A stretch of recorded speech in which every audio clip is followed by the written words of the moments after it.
Hi, good morning, everyone. My name is Shannon Moreno, and I'm the Cultural and Linguistic Competence, or CLC Specialist with Texas System of Care. Thank you all so much for joining us this morning for our episode this morning for our series, The ABCs of CLC. CLC again stands for Cultural and Linguistic Competence. This morning we're going to be taking a look at terminology in regards to the LGBTQ plus community. So before we get started, I want to revisit a couple of items that you may have seen before if you've seen some of our other ABCs of CLC webinar episodes. The overall purpose of this entire series is to just provide some very basic foundational clarification on some common terms that you may come across in different trainings regarding cultural competence or linguistic competence, so that when you then attend more thorough trainings on working with specific populations or actual application of this information, you can kind of be on the same page about what these terms mean. Sometimes in trainings that are about actual application, actually, changing our approach with different populations, terminology may be just very quickly reviewed at the beginning. And if folks don't come in with a fairly solid understanding or somewhat an understanding of what these words mean, that can be kind of difficult to keep up with and really have a solid understanding of, and then to keep up with the presenter throughout the rest of the time what they're talking about. So we really just want to offer this series to provide a very friendly, basic 101 level exploration of clarifying these terms. This is technically intended for use before using other trainings that we put out through Texas System of Care, but we think that this information will be beneficial in any cultural competence training that you might attend, and hopefully will eventually lead to some positive changes in how we approach various populations. Some different uses for today's episode and all the episodes in our series to learn either for the first time or review current terminology. Again, that's basically what this is all about. We also hope to inspire deeper learning. We do not want the idea out there at all that after this webinar episode you are going to have achieved competence or anything like that. That's not even possible. Competence is an ongoing process that one can never achieve. We need to continually be learning, continually have a state of mind of humility, of cultural humility. So we hope that from here you'll be inspired to tune into other resources, whether it comes out of Texas System of Care or elsewhere. And then also, honestly, to raise some potential red flags of your current knowledge. If today is completely new information, if you come away from this webinar today with things still just kind of clear as mud type of a thing, please don't be frustrated. Please don't be distressed by that. But take that seriously, that there's some serious need, there's some serious red flags there, to make sure that you continue in your learning and in your understanding of whatever specific population is being discussed. Today's population is of course the LGBTQ plus community. A little bit of a disclaimer before we actually do start digging into some of the terminology and some of the concepts and some of the ideas today, is language changes. That's the name of the game, and this is not only in regards to terms regarding different cultural groups or different identities. This is just in general the nature of language. Sometimes folks have an attitude of language that it is this fixed kind of dogmatic thing that we as a society have to adhere to the rules and standards of. It's actually the reverse of that. Language is a reflection of the societal values of a particular group. And so as a society will change, as a culture will change, the language that is needed for communication is also going to change. We can see that, take any language, take English. We used to talk in Old English. Now we don't talk that way any longer. We really need to have a little bit of an attitude of flexibility when we do have these changes that occur. Sometimes it may seem like new words are popping up left and right, and that may be, for some folks, aligned with the actual new identities or new thoughts or new emotions or whatever the case may be. Particularly in regards to the LGBTQ community, I kind of want to have a clarification there as well. Just because a word in the English language has not always existed all the way back to when we were talking in Old English doesn't mean that that concept, that idea, that object, that identity wasn't around previously. That's not what that means. So to kind of, strike that idea home a little bit more, take the word love. In English, that's the word that we have. We have one word, love, to describe this emotion that we have towards romantic partners, that we have towards our moms, towards our parents, the love that we have for our pets, the love that we have for dear friends. It's all just one word. Other languages have different words to describe these different types of love. You'll have a different word to describe love for a romantic partner versus for a dear friend versus a sacrificial type of love. In English, we just all call it one thing. Now, does that mean that English speakers feel the same sensation towards these different relationships because it's only one word, so it must be the same thing? No, of course that's not what that means. Of course, the love that you feel for your romantic partner is different than what you feel towards your children, is different than what you may feel towards your mother. We just use all one word for that. So when it may seem or appear like there's like new words popping up, please understand that that's not a reflection of new realities, of new identities, of people behaving in different ways, in ways that they haven't for centuries and centuries. It's just really more a reflection of, in our society in the US today, even though there is still a lot of discrimination and oppression in regards to this community, there's also been, in recent years, more openness, more empowerment for individuals to truly get to express themselves and identify according to their genuine sexual orientation and or gender identity. And we're gonna talk, of course, today about sexual orientations and gender identities. But I feel like that's a really, really important thing to have down and understand. A lot of times in conversations with folks, people do tend to get frustrated, again, in general, whenever there's any change in terminology. But we need to be flexible, and we need to make sure that we are validating others. A little bit of kind of like a lame, picture of this type of a thing, I'm just going to put it out there anyways, is let's say that you had a friend, a very, very close friend, who never had a name. Their whole life, they were never named as a child, and they're just nameless. You call them, hey, you, or, what's going on? Just never address them with a name at all, and that's what you're very, very accustomed to. And then that person finally gets to go through the process of having officially, under the law and so on and so forth, an actual name, and your friend comes up to you and says, my name is Susan. I would like you to address me as Susan. This feels, this is who I am. If your reaction to that were anything other than celebrating, then you're not a very supportive friend. If your reaction to that were to be, oh, now I have to get used to calling you Susan. See, I just did it again. You're you. That's what I've always called you, always.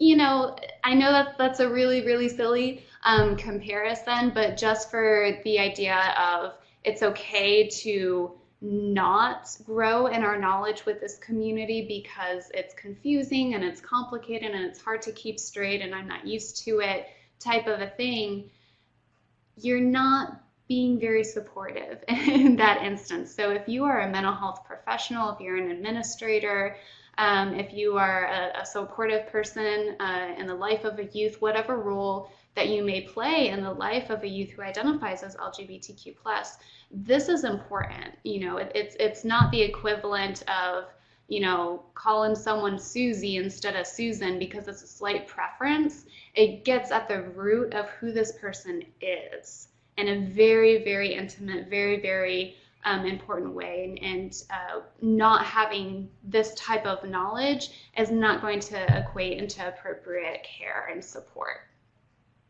So let's start getting into it a little bit. We did in our first episode of this series that was titled This versus That, we did talk a little bit about the difference between sexual orientation and gender identity, and there you can see some of the other this versus that's that we went over. But I do want to visit that again because this is something that a lot of folks will confuse, is sexual orientation and gender identity. So we're going to revisit our friend, the gender unicorn, and later on we're going to visit a very similar image as well. Now this is really kind of a teaching tool that is helpful at this very, very basic level. Please know that the gender unicorn and other images that are out there don't encompass every possibility, every possible identity within the LGBTQ community, but it is a really good starter point to try to start to tease out some of these different elements of sexual orientation, different elements of gender identity and gender expression that can be confusing at first. So here again, we can see different categories shown here on the gender unicorn. There's gender identity, gender expression, sex assigned at birth, who you're physically attracted to, and who you're emotionally attracted to. We're going to get to some of the gender elements a little bit later. Right now, I want to focus on those last two categories. We'll zoom in on that a little bit. For sexual orientation and attraction, who you're physically attracted to and who you're emotionally attracted to. Oftentimes for a lot of people that can be one and the same in regards to romantic partners or life partners, but there are different types of attraction. So when we start to get into this topic of sexual orientation, I do want to take a few minutes to dissect attraction itself a little bit more. So there are a few different types of attraction. A lot of times when we talk about sexual orientation, different types of attraction, people jump to sexual attraction. It's all about sex, it's all about sex, it's all about sex. Folks, it is not all about sex. When we're talking about sexual orientation, yes, that word sexual is kind of there in that title of the category, but there are so many different types of attraction that exist. The first of all being emotional attraction. This is genuinely just the desire to get to know someone at a more intimate level. This is not connected necessarily with any sexual or romantic attraction. You feel emotional attraction with your friends. You feel emotional attraction with coworkers who it's not just show up to the office and get the job done, but you go out to lunch, you get to know the person, get to know about their family, about their interests. This is the attraction of, trying to get to know someone at a more intimate emotional level. And it ranges from platonic friendships all the way to romantic partners. Then there's the romantic attraction. This is when you want to experience some romance with another person. Pretty self-explanatory there. This is kind of the lovey-dovey hand-holding portion of attraction. Then there's aesthetic attraction. This is pure aesthetic attraction, is just the appreciation for the beauty of a person. So the image that is shown here, this is actually kind of a combination of aesthetic attraction and romantic.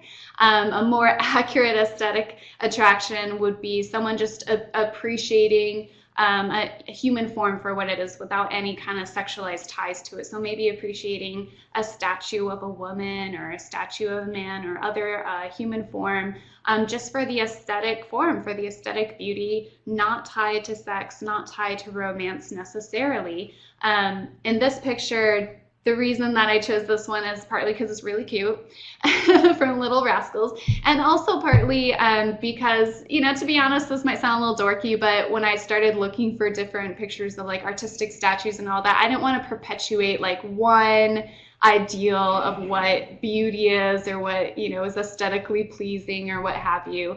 So I just kind of went for this one instead. Then there's intellectual attraction. For this, we can kind of think of like coffee talk. Like this is where you kind of want to just get to know someone at an intellectual level. You are attracted to having discourse that kind of gets to what they're thinking intellectually. Get to know someone by their mind. You're more attracted by their mind than necessarily you are, physically. It doesn't have to do with that physical piece so much. Of course, you can have different types of attractions for the same person at the same time. Then we have sensual attraction. Now I know it probably looks weird at first to have the word sensual and then have a picture of dogs, because again, this is a type of attraction that oftentimes gets sexualized when it doesn't, it's not necessarily a sexual thing, though it could be. So sensual is just that tactile, not combined with romance, not combined necessarily with emotional attraction, not necessarily combined with sexual attraction. It's really just you want to have that touch. So I put an example of some cute dogs because, you know, for me, I'm very, very much into cuddling with my dog. Like, he's so cute, he's so fuzzy, just want to cuddle with him. That is, I know it sounds weird because we sexualize this word a lot, but that is sensual attraction. I am not sexually attracted to my dog. You make that clear. I'm not romantically attracted to my dog. Because he's my dog, there might be a little bit of emotional with that as well. But, you know, if I cuddle with my dog, or if I cuddle with my husband, who is equally cute and adorable, and I just want to, you know, with my husband, I may have some intersection of like romance going on with the sensual attraction. But these are very different things going on, okay? And then last one that we're going to go over today, we're not necessarily going over every single type of attraction that exists, is sexual attraction. Can't show you all a picture of that. I'm sorry. It's exactly what you think it is. And this is exactly what folks think we're talking about anytime we talk about sexual orientation or, you know, supporting LGBTQ youth or anything like that. Folks think that these conversations are all about sexual attraction, and, you know, sometimes it may include that element, but sexual orientation is so much more than that sexual attraction piece. Yes, it includes that when the individual is at a point in their life where that is like developmentally appropriate, but especially when we're talking about youth, to be perfectly honest, a lot of the times we're not necessarily talking about that sexual attraction piece. We're talking about some of these other attractions that are incorporated into the identity of the individual, that whenever that person goes through the, you know, developmentally appropriate phase of sexual development, you know, it'll get there. But it doesn't look any different for LGBTQ youth than it necessarily does for youth who do not identify as LGBTQ.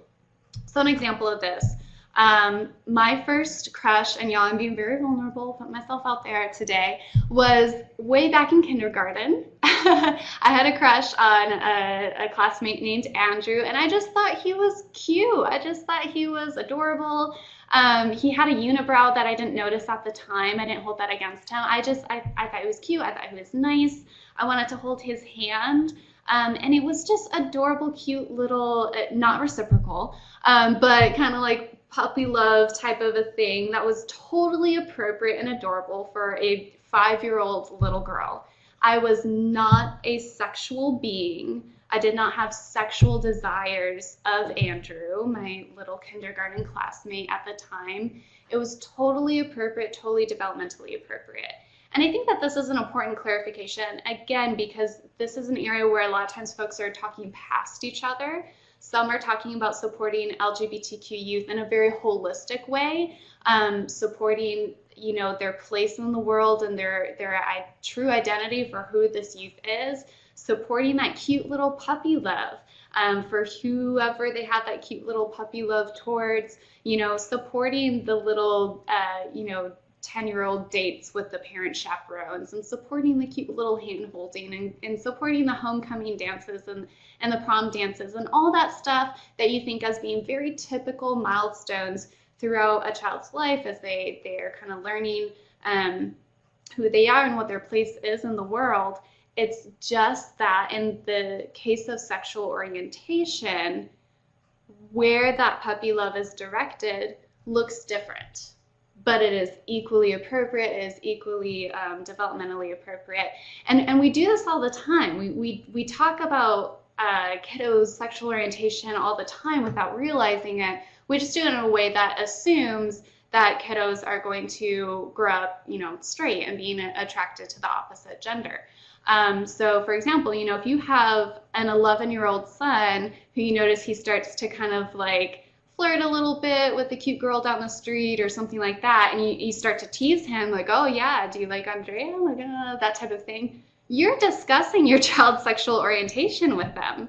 You're doing it in a way without necessarily naming it. And you're also sending affirming messages for that sexual orientation, or at least that assumed sexual orientation that would properly, describe your son. So we do have these talks, we do have these messages all the time. We just do it in a way that assumes that kiddos are going to grow up to be straight, and that kiddos are going to grow up to be cisgender, which we'll talk about that in a minute, but that's essentially when the sex you're assigned at birth matches your gender identity. So we actually do have these conversations all the time. So having said that, and having gone through a little bit of clarification of what we mean when we talk about sexual orientation, I want to talk about some of the different types of sexual orientation, some of the different labels and descriptions that you may hear. We're not going to go over every single possible one that exists. There are many. But sexual orientation, again, is about who you are attracted to in relation to who you are. So there is a little bit of an intersection of needing to understand gender identity, which we'll get to in a second. But for example, if you are a woman and you're attracted to a man, or if you are a man and you're attracted to a woman, then you would be considered straight. We're probably pretty familiar with that. Some others that there's probably pretty good familiarity with is lesbian and gay. Gay is when you're attracted to the same gender. So if you're male and you're attracted to another male, or if you're female and you're attracted to another female, then that is considered gay. If you are a female attracted to another female, then you can also use the term lesbian for that. And those are terms that are most folks tend to have pretty down pat and have a good understanding of. There's also bisexual, where you can have sexual attraction towards either male or female. There's also pansexual, which this gets into needing an understanding of different gender identities, where you are attracted to any potential sex or gender identity that can exist. So this goes into things that we'll get into a little bit, like gender fluid or gender queer. This also, pansexual, is attracted to transgender men and transgender women, whereas if you are lesbian, you may potentially only be attracted to cisgender lesbians and not to transgender lesbians. But if you are a transgender female attracted to another female, then you are a lesbian, as that's separate from your gender identity. And then another identity is something called asexual. That's where a person doesn't necessarily have a sexual attraction towards another person, but they may still experience different types of attraction that we looked at earlier today. They may still experience romantic attraction, emotional attraction. They may still have life partners, but that sexual attraction is not necessarily a piece for asexual. So those are a few different types of sexual orientation that exist. Again, your sexual orientation is all about who you are attracted to. Oops, skipped one. So now we're going to take a look at gender a little bit more. But before we do, I want to go over some gender talk. So you already heard me start referring to some things, because even though gender identity and sexual orientation are different, sometimes it's hard when you're talking about one to not bring in discussions or clarifications about the other. So first of all, you heard me say already this morning, sex assigned at birth. That is the appropriate way to phrase that scenario of when a baby is born, the doctor takes a look and they assign either male or female based on what they see, or in the case of babies that are born intersex, they may make a judgment call with the parents. It used to be that pretty much every time they would choose for the baby, essentially, whether to consider the male or female, go through, whatever operations are needed in that case. Now there's kind of more knowledge and awareness of intersex babies and more of an understanding of, that it might be appropriate to wait and see which gender the child identifies with. But sex assigned at birth is really the appropriate way to word it. You may have heard when we talk about, transgender individuals or intersex individuals, you may hear people talk about like biological sex or like real sex or something like that. That's really not appropriate, because first of all, with the example of biological sex, that for intersex individuals may not be accurate. And then for transgender individuals, that's really putting too much emphasis into what anatomically is going on with that individual, and is really not validating of that person's genuine gender identity. So we describe this as sex assigned at birth. That is the proper way to phrase this. You also heard me say before cisgender. This is because everyone has a gender and has a gender identity. This is folks who, when their sex assigned at birth matches their gender identity. So sex assigned at birth was female, identifies as female, that's cisgender. Sex assigned at birth was male, identifies as male, that's also cisgender. Also, we need to be aware of different pronouns. When we talk about different types of gender identities, we're probably all pretty familiar with he, him, his, or she, her, hers. Those are the masculine pronouns and the feminine pronouns. There are some other pronouns that are used to be gender neutral or even gender queer. One is ze, here, hers. That is considered a gender neutral, set of pronouns to use for a person in place of he, him, his, or in place of she, her, hers. You can also use they, them, theirs. Again, that's kind of a gender neutral way to go. Some folks may be using a mixture with their pronouns. So some folks are completely comfortable with using either he, him, his, or she, her, hers. That pronoun combination very much fits with that person's identity. Other folks, if they don't prefer just one type, they might say, either he, him, his, or they, them, theirs. Or they might say either she, her, hers, or ze, here, hers. You really don't know necessarily what pronouns people prefer until you hear it from them, type of a thing. Some people do not want a mixture at all. They very, very much want the one set of pronouns to be used to reflect their identity. Other folks want a mixture. Now, need to do a cultural humility check here, because this is definitely a point where some people, again, get a little frustrated and get a little bit of an attitude of, type of a thing. This is incredibly, incredibly important. Again, this is not the equivalent of like someone named Susan getting upset because you call her Susie, type of thing. You should honor everyone's names. Of course, that's important. But this is like very, very integral to the person's identity, how they move through the world, how they experience the world, and it really needs to be honored. If you mess up on this because it's new and you're not accustomed to it, do the best you can and correct yourself whenever possible. If you have, if you know someone who prefers they, them, theirs, and you accidentally say, she or he or something that person does not prefer, catch yourself as soon as possible and grow and get better every day, and making sure that you're using the pronouns that person requests. The last option for pronouns is whatever the person uses. There are definitely other kind of pronoun sets out there that exist. Again, just get your cues from the individual on what pronouns they use, okay? Again, I can't stress enough that this is not just kind of like a whatever slight preference.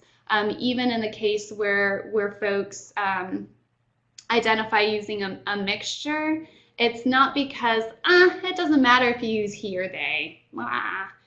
It's because both he and they properly address the identity of this person. So even in the case where there's mixtures, that's not to say that it's lackadaisical or lazy or it doesn't matter. It very much matters. It's just that there's more than one that fits, and that would be appropriate. Now, this is the genderbread person, which is a very, very similar image to what we saw before with the gender unicorn. Again, it kind of shows the different elements of identity, attraction, gender expression, and sex or sex assigned at birth. Just like before we zoomed in on the sexual attraction part, I want to zoom in on the gender identity part. I want to emphasize again that this is a learning tool. It does not accurately encompass everything within the LGBTQ plus community, but it is very helpful to start to learn of genders that exist outside of cisgender male and cisgender female. So these arrows here that under the first one go from non-gendered over towards womanness or manness. You can also imagine this as these arrows being out in a horizontal manner with the extreme they have here is womanness and manness on either side, and then that kind of non-gendered in the middle type of a thing. Womanness referring to femininity, manness here referring to masculinity. Some of the words on here as well sometimes are more learning tools than they are necessarily the ways that folks may identify. So for example, someone definitely can identify as non-gendered, but there are other words that people might use to describe that more often. I don't often hear folks referring to themselves as non-gender, but you might hear things like non-binary, gender non-conforming, gender queer, just in general, to describe not being necessarily on the binary of masculinity and femininity. You can see that they list a few different possibilities for gender, and I also want to make clear with this, the little stars that are supposed to rate how masculine or how feminine the gender identity is of the individual, that's just an example of potentially one individual who identifies as female, where those stars could be. So someone who identifies as a woman, there you can see where the stars are as far as womanness and manness. You can be a woman and the stars be in different spots, right? But you can just see from that the point is that typically for someone who identifies as a woman, the femininity is probably going to be up higher than the masculinity, though not always. So we have a transgender woman as someone whose sex assigned at birth was male, and now they identify as, or now they have been empowered to truly identify according to their true identity as a woman, okay?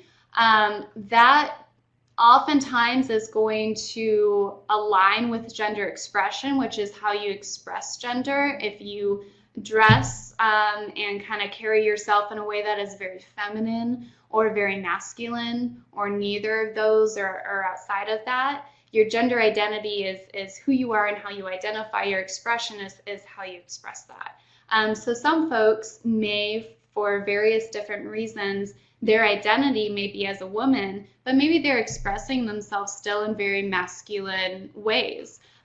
Maybe because that person was assigned the gender of being male at birth, and even though they identify as a woman, due to societal conditions, they do not feel safe to have a gender expression that matches their gender identity. So sometimes there can be definitely a disconnect between those two things. That's why we teach them a little bit differently as well. Some other gender identities that you can see here. I talked about non-binary and non-conforming that would be not necessarily on the scale of masculinity towards femininity. Also, gender queer is kind of a catch-all umbrella term that can mean different, specific things for different people. Gender queer can mean that you're somewhere in the middle of this binary as it's shown here. or it can mean that you're even completely off of the binary. Exactly what genderqueer means is going to be different for the individual person. Something else here under gender identity that we haven't gone over yet that you'll see there is two-spirit. This is a gender identity that comes out of American Indian tribes or indigenous tribes. This is a gender identity that pre-colonization period in a number of different tribal nations, not necessarily all, because remember, every tribal nation is a completely unique and distinct group of people, but in many, it's estimated roughly 150 plus tribes in North America prior to colonization had two-spirit individuals. This is a different gender identity. It's distinct from being cisgender male or cisgender female, and depending on the specific tribe, sometimes two-spirit folks were celebrated, were considered because they had this two-spirit, this feminine spirit and this masculine spirit, to be in some ways not superior is not exactly the right word, but to be more in tuned with both males and females, so with all of humanity. Could be medicine people, that type of a thing. I'm really generalizing this a lot because it really does vary from tribe to tribe on how exactly this identity would express itself. Post colonization, this identity is not nearly as celebrated within tribal communities as it once was. And again, the current state of two-spirit individuals within their own communities really differs. There has been some recent years, some reclaiming of this identity. In other tribes, this is not an identity that is celebrated any longer.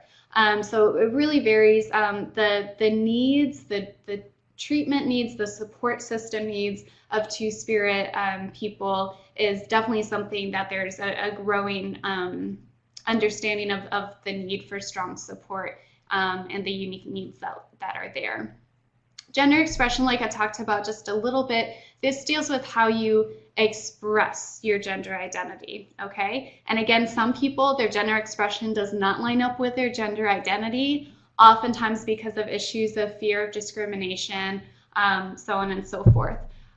So we typically look at this on a range, a binary range again, but we can go beyond the binary too, of masculinity to femininity, being the extremes, everything in between, and then even off of that binary spectrum on how one expresses themselves.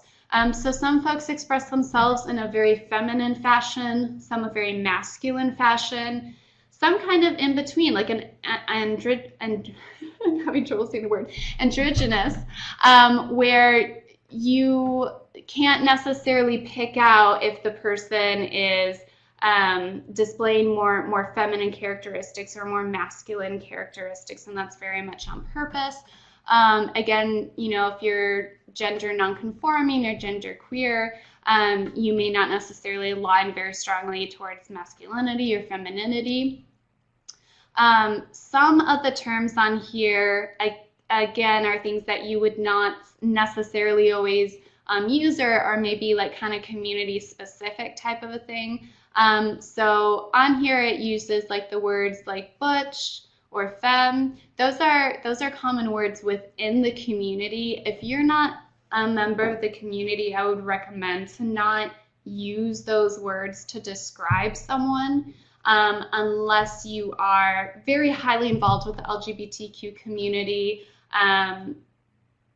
though you're not necessarily a member or identify that way. And it's not necessarily because it's a thing where, like, if you're not in the community, you can't say it.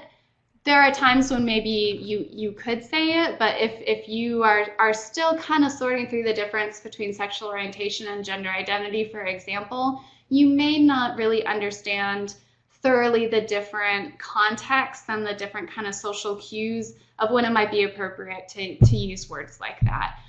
So, there's really no need to be, describing someone as butch or be describing someone as femme most of the time. Now we get to the acronym question. So hopefully we're able to cover, and I know it's a lot of information, and I did not even get to all the different sexual identities and gender identities that do exist, but a lot of times I do get a question about what acronym to use. So there is not an answer to that. Let me just say that. It really depends. It depends on your organization. It depends on the purpose of the document or the announcement, or whatever it is that you're going to be using an acronym. So let's just dig through this a little bit. So first of all, there are very long inclusive acronyms that exist. The one that I put here, LGBTQ IP2 SAA, is not the longest one that I've seen, but it's one of the more common long ones, okay? So I have seen longer, but I haven't seen ones longer that are used like consistently across a lot of different organizations. But I have seen this one a few times, perhaps with some of the letters in slightly different order. This stands for lesbian, gay, bisexual, transgender, queer, questioning, intersex, pansexual, two-spirit, androgynous, and asexual, okay? And I believe that we went through all of those different words today. So there's a benefit in using a longer acronym because, of course, it's more inclusive, right? However, there are cons to using such a long acronym, just in regards of practicality, to be perfectly honest. And also, sometimes it's considered that the queer, or using a plus sign, can kind of cover and encompass anything that doesn't specifically have a letter listed. So it really has to be a judgment call as far as which acronym you decide to use, or your agency decides to use, based on a number of different things. So I'm going to just talk about a few different considerations that should be in play in the conversation when you're trying to figure out what would be appropriate to use. So first of all, just for your knowledge and understanding, usually LGB, so lesbian, gay, bisexual, and then sometimes the T for transgender is what you'll oftentimes see for data and research.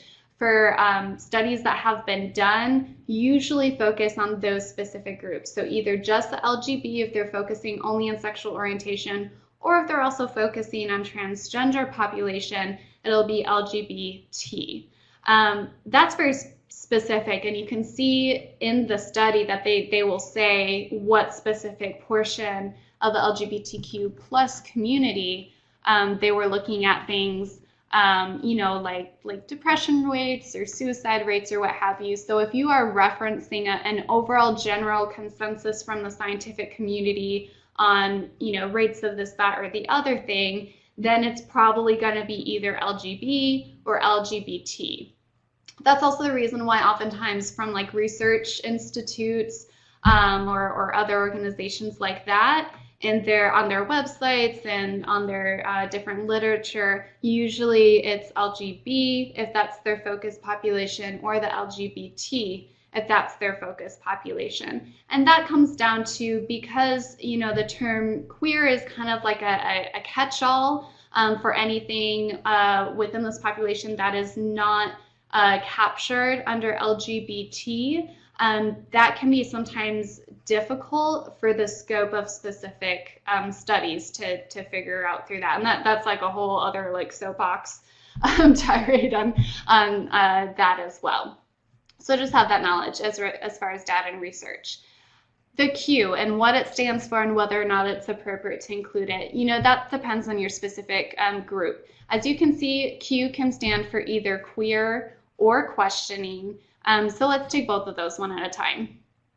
Queer originally started out as a derogatory word that, beginning in roughly the 1980s or so, started to be reclaimed by this population. It is not a reclaimed word as a consensus across everyone in the community. There are still, within the aging LGBTQ population, this is a word that still is very painful for a lot of people who, in their formative years, as far as identity, this was not yet reclaimed at all in the community. So there are still certainly folks within the LGBT community who this is a painful word. There are other folks, and it typically is, and this is a generalization, but it typically is, kind of younger and maybe not so young generations of it that aren't quite at that aging population stage yet, where this is a term of empowerment. This is definitely a reclaimed term as queer. And again, it's used as kind of like a catch-all umbrella. It can mean a lot of different things, basically outside of what's already covered on LGBT or whatever's outside of the binary, if we're talking about gender queer, that type of a thing. So have knowledge about what that word queer is likely going to mean to your specific population. Questioning. This isn't so much a term, again, that has come out of the community. It's more kind of a label that others put on youth to try to understand kind of the thought process of what's going on with that youth. So what I mean when I say that is there's very much a general consensus within the LGBTQ community that when it comes to sexual orientation, this is known very, very early on, by the individual. Going back to my example, I very early on was having crushes on Andrew, and I could have very easily early on instead been having crushes on, let's say, Rachel type of a thing. And if that were the case, then it's not necessarily that as an adolescent, I would be questioning that piece of myself as much as I might be struggling with how to reconcile that with negative messages that I might have been receiving from society. So this term questioning came out of folks noticing that during kind of like transitional age range, it may seem like the youth is really, really questioning their sexual orientation. What we know from listening to the community is that's not so much questioning whether or not the person is attracted to so-and-so. It's more, I've received messages that this is not okay my whole life, or, I have this religious belief, this faith belief, and I do believe that, but that seems to go against, who I am in this way, and how to reconcile that. There's a lot of difficulty in trying to reconcile these different negative messages that a lot of our youth grow up with. So questioning is not entirely accurate for what a lot of our youth are going through, but it's kind of a label that's thrown on. And to be completely honest, it's something that we say to make like cisgender straight folks feel a little more comfortable sometimes, like all the kiddos just like questioning type of a thing. So again, for that type of cue for the questioning, you need to have some conversations and dialogue about what that would mean if you included that. Also, make sure when you're determining what form of an acronym to use, please know what the letters mean. It's great to want to be inclusive, but you need to be very intentional about every single letter that you might include in an acronym. So an example of this, we talked about two-spirit individuals a little bit earlier today. Don't just throw 2S into your acronym. If you don't have a current relationship with any tribal community, you don't plan seriously on having a relationship where you're assisting providing services to a tribal community, you don't have any intention of being serious about supporting two-spirit individuals, then with all due respect, don't you dare just slap that 2S into your acronym.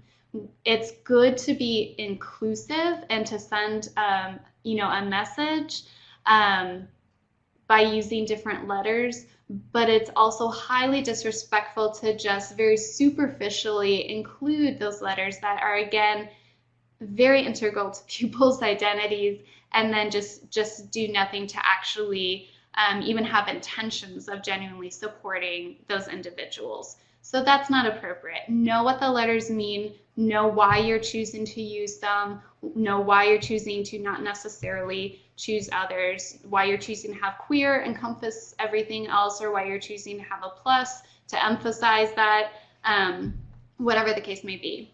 Know your agency's flexibility for change. If you don't have to go through a huge red tape bureaucratic process to change things, then you can be pretty responsive to what you're seeing. If you're seeing some of your youth identify in a way that would be an R, but when you Google these acronyms, you don't see an R, go ahead and include the R. Like, why not? Why not be responsive to what you are seeing within your local community there? However, if you are in an entity that it is a much more difficult bureaucratic process to make change, then you need to know that, be aware of it, be very sure that the acronym that you're going to choose at this point in time will hopefully hold up and be respectful to all identities for quite some time. And then lastly, and this kind of feeds into and echoes off of what I've said already, know your community, right? So along with know the letters and what they mean, know your community and how your community is going to perceive, different terms and different words being used and all of that. Maybe you do have a relationship with the tribal community and you have a desire to support 2S individuals, but if you're not having talks with that community about how to do it, then you may not go about it the right way. So know your community. And then finally, I just want to go through a few no-no terms. I didn't want to do any blatant, slurs. Hopefully there's knowledge about what would be considered completely a slur. But I want to go through some no-no terms that might be kind of surprising to hear about. So first of all is the homosexual community or homosexuality in general. You'll hear this a lot. You'll usually hear it from opponents of the community. This is kind of a sneaky way to highlight that hypersexualized notion of this community and kind of describe the community in a way that was putting labels on the community, going back to times when it was thought that if you're gay, you have a mental illness, things like that. There's a lot of historical roots as far as why this is not an appropriate term to use, and it still is used because it's not to the badness level of being considered an outright, slur or something like that. You will see folks go on TV and use these terms, all the time, seemingly in a non-controversial way, but it is highly disrespectful. Say LGBT or LGBTQ community or LGBTQ plus, that's actually language that came out of the community itself instead of being put on the community. Talking about preference or lifestyle, again, this is not just a willy-nilly choice. This isn't I like playing basketball, so that's part of my lifestyle, or I slightly prefer this term to this term. This is very much integrate into who the person is. Don't ask, what do your genitals look like, or anything that means that, okay? Most people don't ask this specific wording, but a heck of a lot of people ask questions that are essentially getting at this question. If you're working with a transgender person, youth or adult, this is none of your business. It's none of your business in regards to cisgender people, and it's really not a part of the equation at all in your talks with these individuals, unless for some reason the person wants to bring it up themselves. But so questions like, oh, are you post-op? Have you had the operation? I see you look this way. What's going on down there? So incredibly inappropriate, to the same level that if someone, I'm a cisgender woman, if someone came up to me and started asking me what I looked like in very private areas of my body, that would be just a complete violation, no different for transgender individuals or transgender youth. So that's not appropriate. Another slightly surprising term, and it's kind of a nuanced one, is saying gendered we don't say that. It's just gender. It's what gender you are. You're not gendered from the outside. Like gender is like who you are type of a thing. Very nuanced. We talked quite a bit about ignoring someone's pronouns. So of course it's important that we honor and validate and use people's pronouns. And it's not what pronouns they prefer. It's what their pronouns are. And then finally, community only words. Okay. So this is, again, just kind of a wisdom and a judgment call. And it's just a matter of humility and being very honest with yourself at your level of knowledge with this population. If you're at the point where you're still figuring out the difference between gender identity and sexual orientation, you're still kind of trying to wrap your mind around anything that's not completely masculine or completely feminine. If you're struggling with these things, continue in that struggle and continue to learn. But along the way, just be very honest with yourself that you may not have the knowledge to know when to say this or that or the other thing. So a word that I've said in this presentation, queer, that is one that until you gain a little bit more knowledge in how to navigate these conversations, it may be good to not use that word because you may not be using it at the right times.